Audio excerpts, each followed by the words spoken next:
Hello जय हिंद दोस्तों। आइए आज हम देखते हैं घास के प्रकार, यानी विश्व में कौन कौन से घास पाए जाते हैं, किस किस कंट्री में होते हैं तथा वो उष्णकटिबंधीय है या शीतोष्णकटिबंधीय हैं। ठीक, तो वीडियो पूरा देखिएगा, आपको याद हो जाएगा। ठीक, अब देखिए इसमें जो है हम पहले ये देख लेते हैं कि कौन से मतलब उष्णकटिबंधीय और शीतोष्णकटिबंधीय कहाँ है, ग्लोब पर किस पेटी पर है।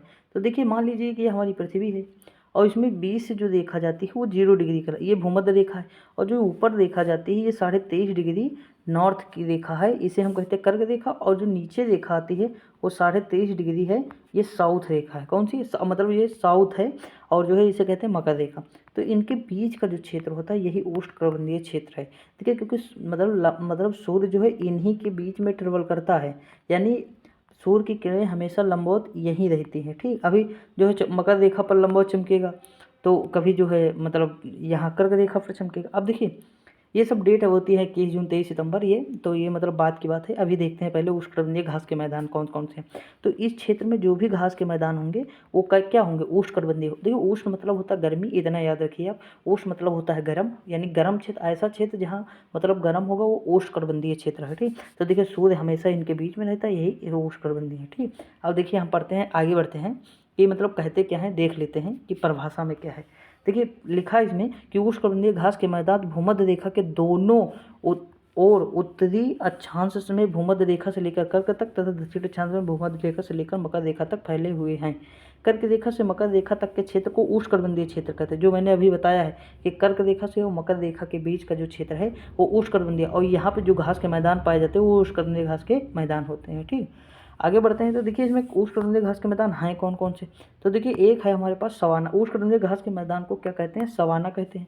देखिए प्रमुख उष्णकटिबंधीय घास के मैदान, तो इसमें पहला दिया है कि सवाना घास के, देखिए हमें भी याद कराएंगे इसे ट्रिक से, तो उसकी टेंशन ना लीजिए। जैसे सवाना है तो ये अफ्रीका में पाया जाता है। जैसे कंपोज है कहाँ पाया जाएगा, ब्राज़ील में पाया जाएगा। जैसे लानोज है तो कहाँ पाया जाएगा, वेनेजुएला में। देखिए आप इतना काम करिए तो ये देखिएगा मतलब ग्लोब में उसे मतलब ओपन करिएगा ग्लोब को, और उसमें देखिएगा मतलब विश्व के मानचित्र में कि मतलब जो है उष्ण मतलब कर्क रेखा और मकर रेखा के बीच में कौन कौन से देश हैं, यानी कहाँ कहाँ से कर्क रेखा और मकर रेखा गुजरी है। ठीक, ये जरूर देखिएगा भूमध्य रेखा कहाँ से गुजरी, तब इससे आपको ये अंदाजा हो जाएगा कि कर्क मकर और भूमध्य रेखा ये जहाँ जहाँ से गुजरेगी वहाँ पर कौन से घास के मैदान होंगे, उष्णकटिबंधीय। देखिए ये कॉमन सेंस की बात है, इसे थोड़ा देखिएगा क्योंकि ये कॉन्सेप्ट है। अगर ये कॉन्सेप्ट पता है तो याद करने की जरूरत, देखो याद तो हम भी ट्रिक से करा देंगे। मान लो क्वेश्चन आ गया कि जो है सवाना घास के मैदान कहाँ है, तो जैसे अफ्रीका, लेकिन अब बाई चांस अफ्रीका ना दिया है वहाँ पर, और वहाँ दिया है उष्णकटिबंधीय, शीतोष्णकटिबंधीय, ठीक, टुंड्रा या मतलब जो है टुंडा, तो फिर क्या कैसे लगाएंगे। तो आपको ये पता होना चाहिए कि अफ्रीका कहाँ पड़ता है।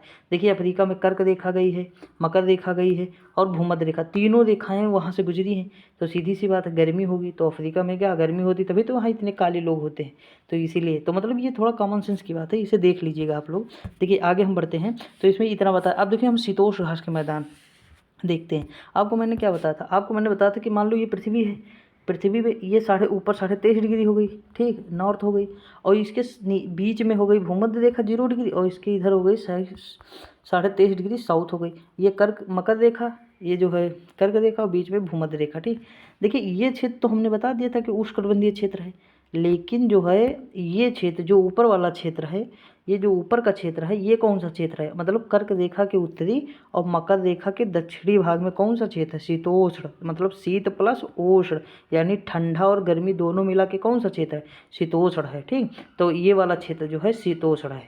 तो आगे बढ़ते हैं। देखिए अब इसमें जो घास के मैदान पाए जाएंगे वो शीतोष्ण घास के मैदान होंगे। देखिए परिभाषा देख लेते हैं, यही है लेकिन देख लेते हैं। समशीतोष्ण घास के मैदान कर्क रेखा के उत्तरी भाग, हमने क्या बताया, कर्क रेखा के उत्तरी भाग और मकर रेखा के दक्षिणी भाग यानी शीतोष्णीय क्षेत्र में पाए जाते हैं। यहाँ पर ओस और हिम के रूप में होती है वर्षा, और जो है शीत ऋतु में यहाँ कभी कभी 0 डिग्री के नीचे तापमान पहुँच जाता है। देखिए शीतोष्ण घास के मैदान को क्या कहते हैं, प्रेरी कहते हैं। क्या कहते हैं, प्रेरी। अब देखिए अभी हम ट्रिक से इसे याद करा देंगे। प्रेरी, देखिए प्रेरी घास के मैदान जो है अमेरिका में पाए जाते हैं। कहाँ पाए जाते हैं, अमेरिका में पाए जाते हैं। आपको पता है कि अमेरिका और कनाडा ये मतलब देखेंगे कर्क रेखा के ऊपर, यानी 66.5 डिग्री जो 49 डिग्री जो रेखा गई है वो मतलब कहाँ से गई है, यूएसए और कनाडा की सीमा को विभाजित करती है 49 डिग्री। ठीक, अक्षांश रेखा जो है, और जो 66 डिग्री है आर्कटिक वृत्त है जो वो कनाडा से गया है। तो आप खुद बताइए 23.5 डिग्री के ऊपर आते हैं कि नहीं ये सब। तो जितने भी वो 23.5 डिग्री से ऊपर आएंगे वो सब किस में आएंगे, शीतोष्ण में आएंगे। ये बात एकदम माइंड में सेट कर लीजिए। ठीक, आगे बढ़ते हैं। देखिए शीतोष्ण घास के मैदान में कौन कौन से हैं, जैसे पंपास है अर्जेंटीना में। तो आप देखेंगे कि मकर रेखा जो है अर्जेंटीना से होकर गुजरती है, मकर रेखा अर्जेंटीना से होकर गुजरती है। तो जो ये क्षेत्र होगा अर्जेंटीना का, वहाँ कौन सा घास का मैदान होगा, शीतोष्ण होगा।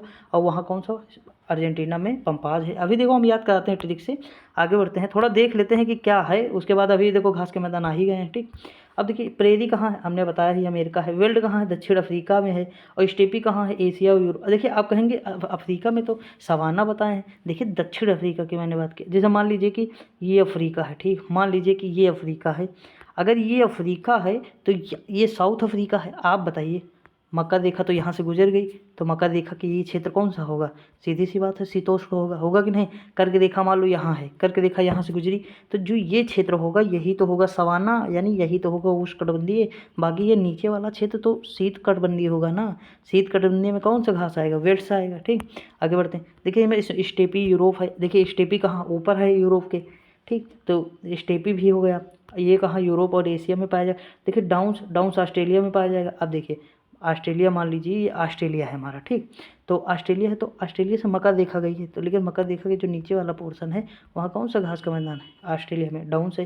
तो यहाँ कौन सा है, शीतोष्ण है। ठीक, तो ये थोड़ा मतलब कॉमन सेंस से आप ये मतलब रखिएगा, क्योंकि अब क्वेश्चन पूछने का ट्रेंड बदल चुका है। ठीक, आगे बढ़ते आप देखिए याद कैसे करते हैं। देखिए विश्व के प्रमुख घास के मैदान, देखिए पहला है जो है लानोज। लानोज घास के मैदान कहाँ है, वेनेजुएला में। देखो वेनेजुएला का उठाइए जुए, क्या उठाइए, जुए। ठीक, जो खेलते हैं ताश वगैरह उसे कहते हैं जुए। और लानोज में उठाइए लान, यानी लॉन। लॉन जानते हैं ना, तो जैसे लॉन में क्या हो रहे हैं, जुए हो रहे हैं। लॉन में क्या हो रहे हैं, जुए। तो लॉन से लानोज, जुए से वेनेजुएला, जुए से वेनेजुएला। देखिए देखो यहाँ लिखा है जुए। ठीक, अब देखिए आगे बढ़ते हैं, अगला क्वेश्चन देखते हैं। अगला क्वेश्चन ये है कि ये याद करिए कि कंपोज घास के मैदान कहाँ है, ब्राज़ील में है। ठीक, देखिए कटिंगा सेरेडो इतना इंपॉर्टेंट नहीं, कंपोज ज़्यादा इंपॉर्टेंट, ये भूलिएगा ना। ठीक, ब्राज़ील में। देखिए अब इसे याद कैसे करें, देखिए कंपोज में कंपास, कंपोज में सोचिए कि कंपास। जैसे मान लीजिए कोई झील के किनारे है, झील के पास खड़ा हो कह रहा है कंपास, तो झील से ब्राज़ील, झील से ब्राज़ील, कंपास से कंपोज। ठीक, अब देखिए ये भी याद हो गया। आगे बढ़ते हैं। देखिए ये मतलब है, ये आपको पता करना होगा कि उष्ण है कि शीतोष्ण है। देखिए क्योंकि कहाँ पर आते हैं ये आपको देखना है। ठीक, जैसे ये उष्णकटिबंधीय घास का मैदान है, ये भी उष्णकटिबंधीय है, क्योंकि ये जो है उत्तरी जो दक्षिणी अमेरिका है इसके ऊपरी भाग में आते हैं। ठीक, अब जैसे अर्जेंटीना है, शीतोष्ण है। अब देखिए कैसे याद करेंगे, अर्जेंट में मान लो किसी को हार्ट अटैक आ रहा है, तो अर्जेंट में हम क्या करेंगे, पंप करेंगे, पंप। अर्जेंट में हर चीज़ में क्या करते हैं, पंप। अर्जेंट में पंप, तो अर्जेंट से अर्जेंटीना, पंप से पंपौच। ठीक, अब देखिए सवाना घास के मैदान, देखिए सवाना घास यानी अफ्रीका में है, यानी पूर्वी और मध्य अफ्रीका में है। ठीक, सवाना घास के मैदान। अब देखिए याद कैसे करेंगे, देखिए मान लो कोई से लगी है कहीं पर, और वहाँ के जो लोग हैं वो कह रहे हैं सब लोग आना, सब आना, तो यानी सब आना से क्या हो गया, सवाना। सब आना से क्या हो गया, सवाना। तो हम उनसे पूछेंगे भैया फ्री का है क्या, यानी फ्री का, यानी अफ्रीका, फ्री का यानी अफ्रीका। ठीक, तो याद हो गया होगा। आगे बढ़ते हैं। देखिए वेल्स दक्षिण अफ्रीका में, दक्षिण अफ्रीका में। अब देखिए वेल्स, देखो थोड़ा सा इसे रिलेट करना पड़ेगा, ये अफ्रीका, देखिए मतलब मेरा पर्पज़ याद कराना है बस। ठीक, देखिए वेल्स मतलब थोड़ा सा रिलेट करिए कि मतलब थोड़ा पिछड़ा, यानी बैल जैसा कुछ याद करिए। और आपको पता है कि जो अफ्रीका महाद्वीप है वो बहुत मतलब अंध महाद्वीप कहते हैं, वो पिछड़ा है, इतना संसाधन तो है लेकिन टेक्नोलॉजी नहीं है, तो वो मतलब पिछड़ा एरिया है, तो थोड़ा सा मतलब बैल टाइप से है। मतलब देखो हमें याद करना है थोड़ा सा, बस रिलेट कर लीजिएगा, अन्यथा नहीं लेना है। ठीक, देखिए बैल से मान लो बैल की तरह, बैल से बेल्ड। ठीक, अफ्रीका यानी दक्षिण अफ्रीका। ठीक, आगे बढ़ते हैं। देखिए डाउन से, डाउन से कहाँ है, ऑस्ट्रेलिया में है। तो आपको पता है कि जैसे मान लो ये ग्लोब है, तो ऑस्ट्रेलिया यहाँ पे है, कहीं यहाँ पे है, और मकर रेखा यहाँ से गुजरती। तो आप बताइए सबसे दक्षिणतम कौन सा है, आपको ऑस्ट्रेलिया नज़र आएगा सबसे नीचे, यानी तो डाउन, यानी नीचे ऑस्ट्रेलिया है, तो क्या नीचे को क्या कहते हैं, डाउन कहते हैं। क्या कहते हैं, डाउन। तो डाउन से डाउन्स, सॉरी डाउन से डाउन्स हो गया, और ऑस्ट्रेलिया से ऑस्ट्रेलिया हो गया। ठीक, डाउन से डाउन ऑस्ट्रेलिया।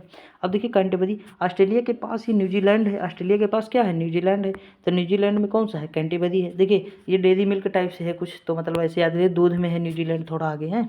आगे बढ़ते हैं। देखिए अगला क्वेश्चन है अगला है कि जो है प्रेरी कहाँ पाया जाता है, प्रेरी घास के मैदान। तो देखिए प्रेरी अमेरिका में है, कहाँ है, अमेरिका में। देखिए याद कैसे करेंगे प्रेरी को, अमेरिका में याद कैसे करेंगे। देखिए अमेरिका क्या है, मतलब प्रेरी अमेरिका में है। तो प्रेयर यानी प्रेयर याद कर, प्रेरी को याद करिए प्रेयर से। और देखिए विश्व में जो सबसे महान होता है उसे हम याद करते हैं, क्या करते हैं, उसकी प्रेयर करते हैं। तो मतलब रिलेट करना है तो कर लीजिए कि विश्व में सबसे महान देश अमेरिका है तो उसके लोग क्या करते हैं, प्रेयर करते हैं। ठीक, तो अमेरिका से मतलब प्रेयर से प्रेरी और अमेरिका से अमेरिका। अब देखिए एक चीज़ और है, जैसे मान लीजिए पूछ लिए कभी कल का कि कनाडा में कौन सा घास का मैदान है, तो आपको लगाना पड़ेगा यही प्रेरी, क्योंकि कनाडा और अमेरिका की सीमा जो है लगती है। ठीक, अब देखिए पूछताछ घास के मैदान कहाँ है, तो पूछताछ देखिए हंगरी में है। ठीक, पूछताछ घास के मैदान कहाँ है, हंगरी में है, यूरोप में है हंगरी। अभी याद रखिएगा। देखिए स्टेपी घास के मैदान कहाँ है, यूरोप में। देखिए एशिया को याद करिए सिया से, क्या याद करिए, सिया। एशिया को याद करिए सिया से, और सिया क्या लगाएं, टोपी लगाएं, टोपी यानी स्टेपी, टोपी यानी स्टेपी। ठीक, तो थोड़ा सा रिलेट करिए, आगे बढ़ते हैं। देखिए सिलवास घास के मैदान, सिलवास घास के मैदान कहाँ है, तो देखिए सिलवास जो है घास के मैदान अमेजन घाटी में है। कहाँ है, अमेजन घाटी। अब देखिए आप कहेंगे अच्छा अमेजन घाटी में, तो यहाँ तो लिखा है भूमध्य रेखीय दक्षिण अमेरिका। देखिए दक्षिण अमेरिका में जो भूमध्य रेखीय है वही अमेजन घाटी है, यानी अमेजन घाटी इसी के बीच में है, तभी तो खूब वर्षा होती है, क्योंकि वहाँ पर हमेशा साल भर तो मतलब वो होती है, धूप होती है, तो धूप होगी तो वाष्पीकरण होगा, बादल बनेंगे संघनन की क्रिया से, और बारिश करेंगे तो खूब घने घने जंगल होंगे, और नदी भी मतलब जब बारिश खूब होगी तो सीधी सी बात है जल भी आएगा, तो जल आएगा तो नदी भी। तो विश्व की सबसे बड़ी नदी अमेजन घाटी कहाँ, यहीं तो है। तो दक्षिण अमेरिका में ब्राज़ील में ये पड़ती है, मतलब ब्राज़ील के जितने भी क्षेत्र हैं ब्राज़ील के आसपास वहाँ पड़ती है। तो देखिए इसे याद कैसे करेंगे, मान लो अमेजन घाटी है, तो अमेजन घाटी कौन सा है, सिलवास है। तो मान लो अमेजन से हम क्या करेंगे, सेल करेंगे, अमेजन से क्या करेंगे, कोई चीज़ को हम क्या करेंगे, सेल करेंगे। तो सेल से सिलवास और अमेजन से अमेजन घाटी। ठीक, अमेजन घाटी को ये कहते हैं। तो आई होप आपको याद हो गया होगा। तो मिलते हैं अगली वीडियो में। जय हिंद।